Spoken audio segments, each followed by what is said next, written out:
Alors, l'histoire de ce semis, le platycodon. Nous sommes le 11 octobre, il fait pas spécialement beau, il fait gris, il reste des graines. On prend les graines, on les met dans la terrine et on les laisse. Puis, les mois ont passé. Tu l'avais oublié même. Elle était oubliée. On avait même mis des pots dessus de stockage. Et là, nous sommes le 9 avril. Oui. 9 avril. Et voici nos platycodons qui essayent de survivre bon an, mal an. Donc là, on va les écouter. On va prendre une plaque alvéolée. On a rempli de terreau. Alors là, on a mis de l'engrais.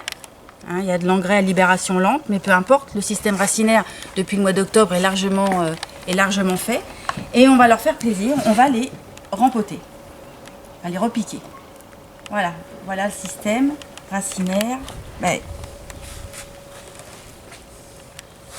Ils en veulent. Alors, c'est un petit peu étiolé, mais on va voir ce que ça donne. Alors, je fais un trou. Comme c'est une racine un petit peu à pivot, c'est moins évident. On va essayer de tout mettre dedans. Là, elle va se demander vraiment ce qui se passe. Et on va faire ça pour toutes les petites plantes.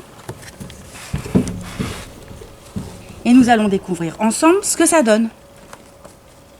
Si mes souvenirs sont bons, c'est une plante qui fleurit bleu.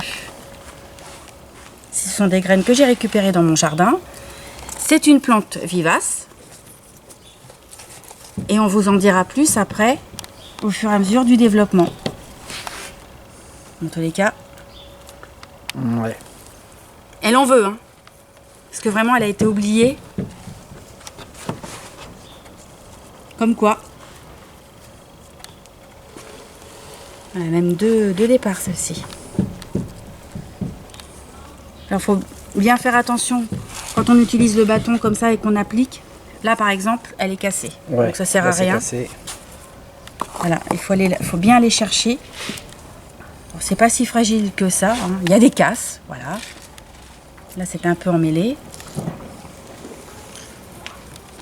Donc là, tu as mis ça en plaque alvéolée. Bien évidemment, tu pourrais refaire ça, repiquer ça dans des petits pots. Dans des petits pots. Mais nous, c'est plus facile. Déjà qu'on l'a oublié en terrine.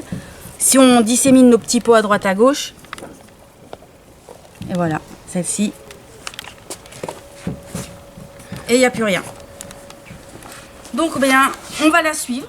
On va suivre cette plaque avec vous, en espérant ne pas l'oublier cette fois-ci. Et puis, on découvrira ce que ça donne. La suite au prochain épisode. Alors nous sommes aujourd'hui le 3 juillet. Alors, ça pousse, c'est moins ramollo que ça ne l'a été à un moment donné, en tout cas ça pousse. Faut pas être pressé, c'est sûr qu'il faut pas être pressé. Voilà, mais bon. Bon, on a l'habitude, on avait déjà le caprier. Allez, chaque chose en son temps, on désespère pas. Voilà, allez, à bientôt. Alors nous sommes le 4 août, ou le 3 août, peu importe. Enfin, tout au moins début août. Et en fait, on termine la vidéo sur le fleurissement du platycodon, qui est ma foi pas mal. Et quand on regarde le système racinaire, il est parfait. Il est prêt à être planté en pleine terre. En pleine terre, au soleil? Oui, au soleil. Moi, j'en ai un dans le jardin. Il est en plein soleil. Bon, il dure moins longtemps que s'il était à mi-ombre. Ça, il faut bien l'avouer. Mais il résiste. On le laisse l'hiver, je le paille même pas, je le protège même pas, et il repart le printemps suivant. Ok. Voilà. Une jolie étoile. Oui, et il y en a du rose, il y en a du bleu. Ouais, du Voilà, mauve. on a du blanc. Ok. Voilà. Donc, à la prochaine vidéo.